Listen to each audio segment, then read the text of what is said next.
மிதுன ராசி கடக ராசி ரெண்டு பேருமே கல்யாணம் பண்ணிக்கிறது நல்லது. இன்னும் கல்யாணம் பண்ண முடியல அப்படின்னா ஒன்னும் கவலைப்படாதீங்க, அதுக்கும் என்கிட்ட லேக்கியம் இருக்கு.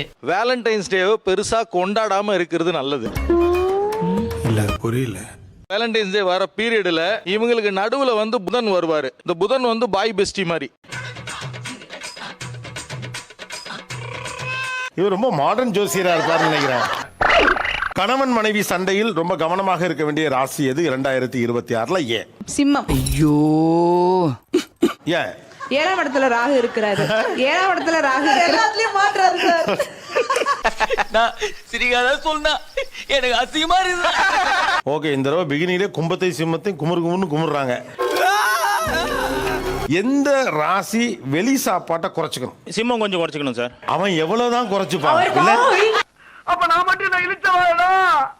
இஎம்ஐ அடைக்க முடியாதுங்கிறீங்க, புதுசா கடன் ஆகுங்கிறீங்க, பொண்டாட்டி புருஷனுக்கு சண்டை வருங்கிறீங்க.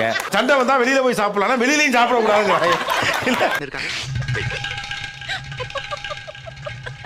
எந்த ராசி நல்லா சந்தோஷமா சாப்பிடலாம் 2026?